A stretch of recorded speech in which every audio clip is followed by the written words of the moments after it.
Hello, my name is Gavin Bailey, and today we'll be talking about what we can learn as leaders from the movie Crimson Tide that involves the USS Alabama. First person we're going to talk about is Captain Ramsey. Captain Ramsey is a very stern, outspoken older gentleman that can be seen as not a very good leader, but can be a leader at times, just depending on the situation. And this refers to his situational leadership. Sometimes he does a good job of his situational leadership, sometimes he does a bad job. In my opinion, it is mostly bad.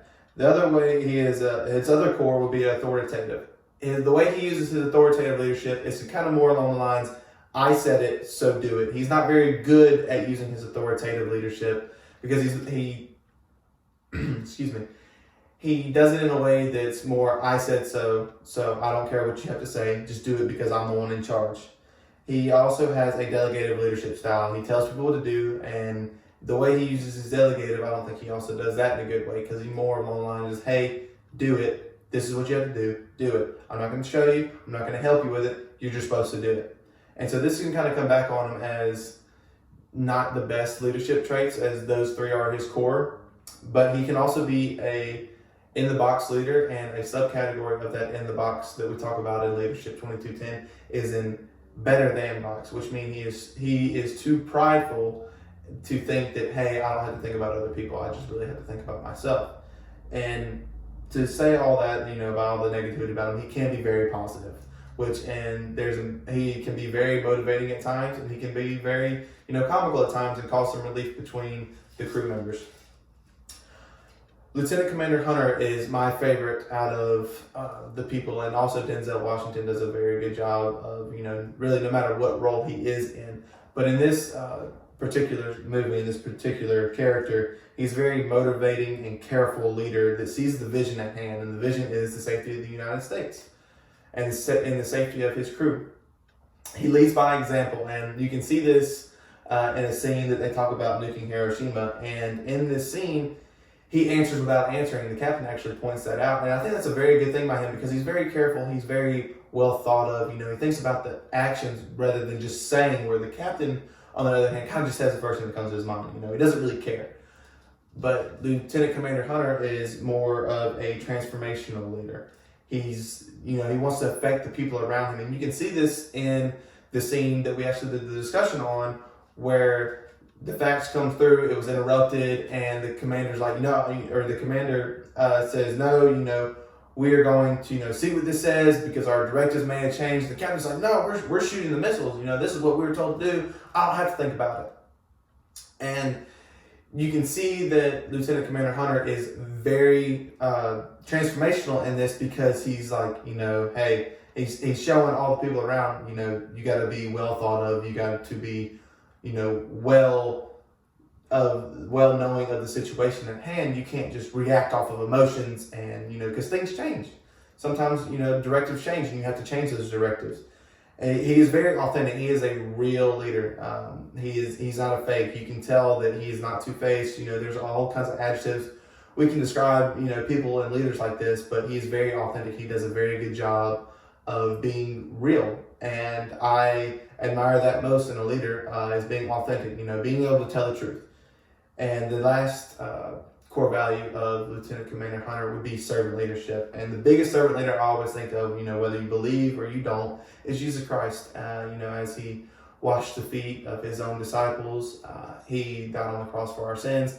Jesus Christ is a servant leader, and in this movie, Lieutenant Commander Hunter does a very good job of being a servant leader because he is serving his country and he's also serving the crew members around him. He sees the vision at hand, and he uses all three of these main ideas and main leadership styles to see the vision and be a motivating, driving force to that, and kind of coach the people up around him. Next, we're talking about is what we want to emulate and what we do not want to emulate.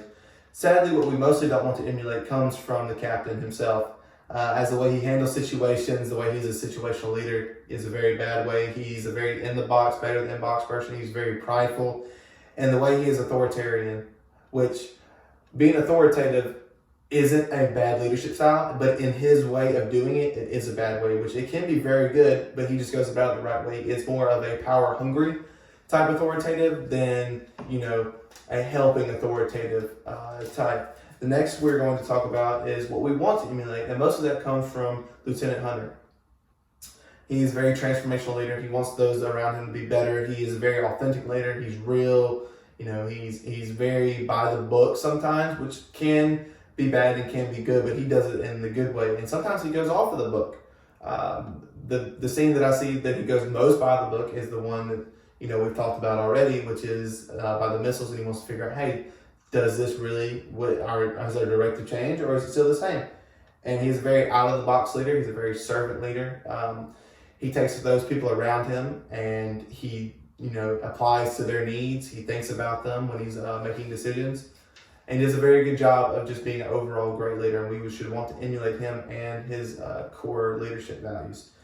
The scene that I picked for our last discussion is the leadership scene where the captain is giving what is called the Crimson Tide speech to the crew members before they depart off.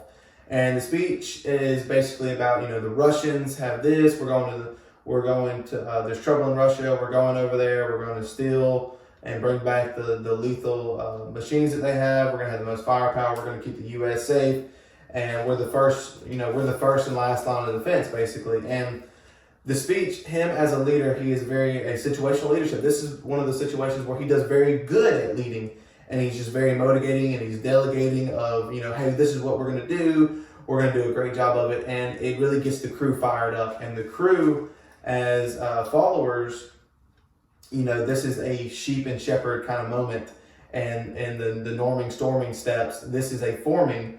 The leaders are at their followers, are at their most, adaptive, and whatever basically happens right now is what's going to determine the rest of this trip.